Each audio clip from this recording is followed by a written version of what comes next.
Assalamualaikum warahmatullahi wabarakatuh. Perkenalkan, kami dari kelompok 1 yang beranggotakan Hasnita Gustiani, M. Saiful Ulum, dan Yupita. Di sini kami akan membahas tentang investasi dalam penanaman modal. Nah, kita masuk investasi dan manajemen investasi. Investasi adalah penanaman aset atau dana yang dilakukan oleh sebuah perusahaan atau perorangan untuk jangka waktu tertentu demi memperoleh imbal balik yang lebih besar di masa depan. Investasi adalah salah satu cara dalam mengembangkan jumlah uang atau harta yang Anda miliki saat ini. Sederhananya, Anda bermaksud untuk memperoleh dana lebih dari keuntungan di masa depan untuk mencapai tujuan tertentu. Sebut saja tujuan Anda adalah ingin membangun rumah, menyekolahkan anggota keluarga, atau membuka usaha. Nah, kita masuk ke manajemen investasi. Manajemen investasi bisa dibilang merupakan manajemen profesional yang mengelola manajemen investasi atau surat berharga seperti saham, obligasi, atau aset lainnya dengan tujuan untuk memperoleh keuntungan. Nah, dalam manajemen investasi terdapat juga proses keputusan investasi yang terdiri dari 5 tahapan. Yang pertama, penentuan tujuan investasi. Yang kedua, penentuan kebijakan investasi. Yang ketiga, pemilihan strategi portofolio. Yang keempat, pemilihan aset dan pembentukan portofolio. Dan yang terakhir, pengukuran dan evaluasi kinerja portofolio. Nah, selain manajemen investasi, di sini kami akan menjelaskan juga tentang fungsi manajemen investasi. Fungsi manajemen investasi ada 8, yaitu menyediakan aktivitas investasi, menentukan strategi, mengembangkan kebijakan, merencanakan bisnis, mengurangi resiko, memeriksa keuangan untuk mengoptimalkan portofolio, dan yang terakhir memprediksi evaluasi daya tarik investasi. Nah, di sini juga kami ingin menjelaskan tentang manajemen investasi, manfaat manajemen investasi. Manfaat manajemen investasi di sini ada 6. Yang pertama, menjaga nilai aset. Yang kedua, menghindari pembelian terlalu banyak. Yang ketiga, melakukan pemantauan terhadap penyusutan aset. Yang keempat, mempermudah pembuatan anggaran. Yang kelima, mengetahui resiko yang akan terjadi. Dan yang terakhir, mengamankan aset. Nah, di sini kita masuk tentang manajemen risiko investasi. Secara konseptual, semakin besar nilai investasi yang ditanam, maka semakin besar nilai risiko yang akan terjadi. Atau sebaliknya, semakin kecil nilai investasi, maka semakin kecil risiko yang akan diterima. Tetapi, sudut mengimplikasikan bahwa besar kecilnya risiko suatu investasi tidak berhubungan secara signifikan dengan besarnya nilai investasi, tetapi berhubungan dengan seberapa serius investor menganalisis atau mengelola risiko yang dikenal dengan manajemen risiko investasi. Adapun beberapa resiko utama yang harus dipertimbangkan dalam berinvestasi umumnya sebagai berikut. Yang pertama, resiko suku bunga. Yang kedua, resiko pasar. Yang ketiga, resiko inflasi. Yang keempat, resiko bisnis. Yang kelima, resiko finansial. Yang keenam, resiko likuiditas. Yang ketujuh, resiko nilai tukar mata uang atau bisa disebut dengan falas. Yang terakhir, resiko reinvestasi. Kita lanjut ke penanaman modal investasi yang akan dijelaskan oleh Saudari Yupita. Baiklah, di sini saya akan melanjutkan penjelasan dari Hasnita. Kita masuki penanaman modal atau investasi. Pengertian penanaman modal atau investasi. Investasi mempunyai pengertian secara umum adalah suatu usaha penanaman modal atau sejumlah uang pada suatu perusahaan atau proyek tertentu. Berinvestasi memiliki tujuan yang sudah sangat jelas, yaitu untuk mendapatkan suatu keuntungan. Selain itu, terdapat berbagai pertimbangan serta faktor yang mempengaruhi apakah investasi berhasil atau tidak. Investasi sendiri adalah suatu istilah yang kuat kaitannya dengan bidang ekonomi dan keuangan. Berinvestasi juga sering disebut sebagai penanaman sebuah modal, karena berinvestasi berguna untuk dapat menambah penghasilan seseorang maupun suatu perusahaan. Berinvestasi juga tak lepas dari resiko-resiko yang harus ditanggung para investor. Kemudian, pengertian investasi menurut beberapa ahli. Yang pertama, pengertian menurut Mulyadi. Menurut Mulyadi, investasi adalah sebuah keterkaitan antara dari sumber-sumber yang dalam suatu periode dengan masa yang panjang untuk mendapatkan hasil keuntungan di masa yang selanjutnya. Yang kedua, pengertian menurut Hamming dan Basmalah.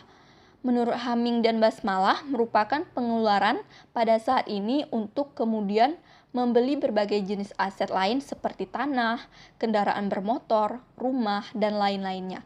Aset-aset inilah yang nantinya dapat digunakan untuk mencapai tujuan dalam memperoleh pendapatan yang lebih besar pada masa depan. Yang ketiga, pengertian menurut Sadono Sukirno.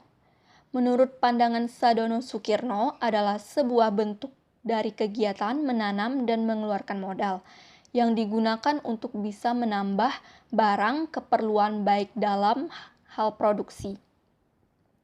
Barang produksi ini nantinya akan digunakan untuk perkembangan usaha dalam bidang ekonomi. Yang keempat, pengertian menurut Martono dan D. Agus Marjito. Menurut Martono dan D. Agus Marjito itu merupakan penanaman dari modal atau dana yang dilakukan pada suatu perusahaan untuk kemudian dimasukkan menjadi sebuah aset dengan sebuah harapan untuk bisa memperoleh pendapatan yang lebih besar di masa yang akan datang. Yang kelima, pengertian menurut Budiono. Menurut Budiono, investasi adalah suatu pengeluaran dari sektor produsen untuk melakukan pembelian sebuah barang dan jasa yang akan digunakan untuk semakin menambah stok dan semakin memperluas area dari pabrik itu sendiri. Yang keenam, pengertian menurut James C. Van Horn. Menurut James C. Van Horn memiliki pengertian sebagai sebuah kegiatan yang dilakukan atau dilangsungkan dengan memanfaatkan kas yang ada pada masa saat ini atau sekarang. Hal tersebut ditujukan agar bisa memiliki dan memperoleh pendapatan yang lebih besar di masa depan.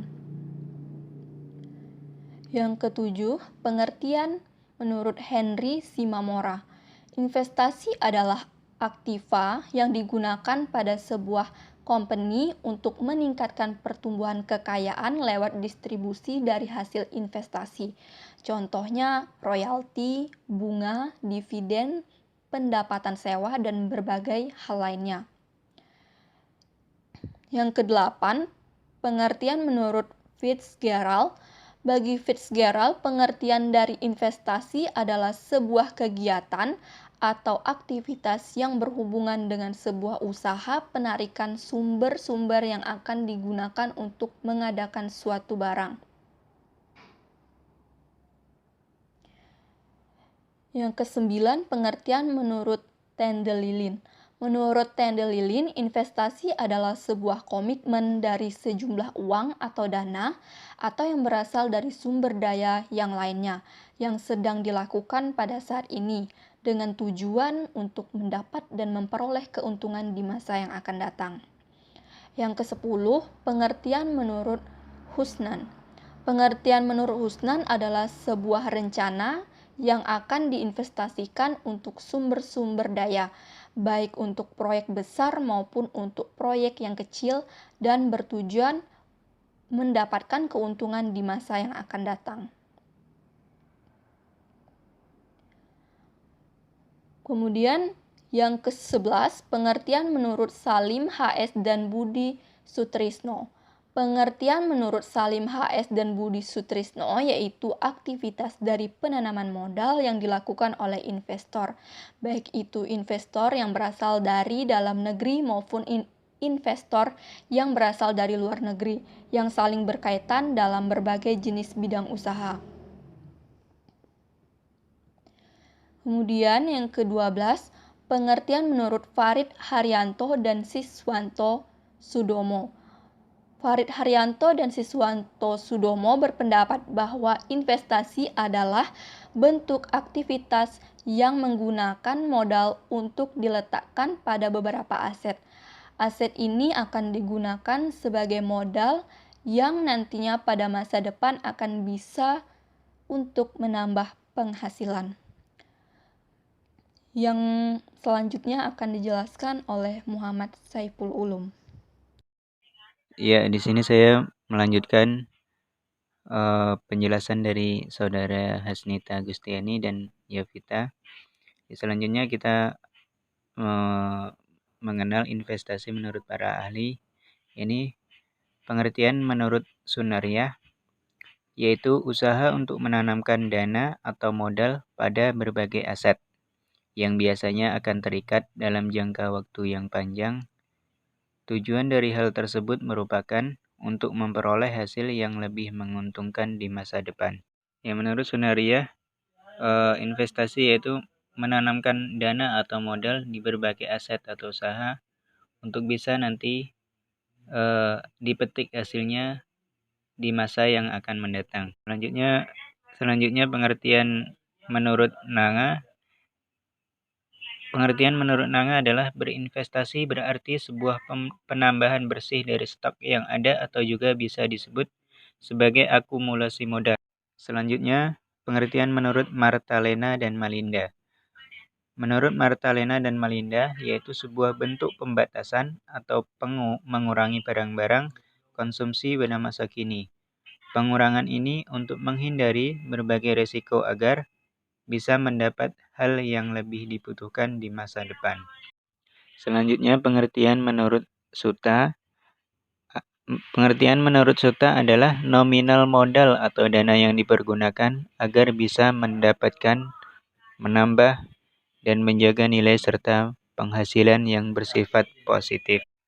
Pengertian menurut Jogianto yaitu sebuah usaha dari pengurangan pemakaian kebutuhan yang kurang penting pada masa kini dan nantinya dapat dimasukkan ke dalam kebutuhan yang lebih produktif di periode waktu tertentu. Menurut Jogianto, investasi yaitu mengurangi budaya hidup konsumtif di masa kini untuk hidup yang lebih baik di masa depan. Selanjutnya, pengertian menurut Gitman dan Jong. Berdasarkan pengertian Gitman dan Jong, investasi adalah sebuah sarana atau alat untuk melemparkan sejumlah dana dengan tujuan dana tersebut akan menghasilkan suatu pendapatan yang positif. Pengertian menurut Menki. Menurut Menki adalah barang-barang yang telah dibeli individu atau perusahaan guna untuk dapat meningkatkan persediaan dari modal yang dimiliki. Selanjutnya, pengertian investasi menurut Kamarudin yaitu suatu bentuk tindakan untuk dapat membeli berbagai aset yang disertai dengan surat legalitas, dan aset-aset yang telah dibeli ini dapat digunakan untuk memperoleh manfaat atau memperoleh dana yang nanti bisa digunakan untuk masa depan. Selanjutnya kita masuk ke fungsi investasi dalam perekonomian Indonesia. Dengan mengkombinasikan semua faktor yang mempengaruhi permintaan investasi, kita dapat menghasilkan fungsi investasi dalam formasi I sama dengan I dalam kurung I R Q T dengan D atau DI lebih kecil dari 0, D atau DO lebih besar dari 0.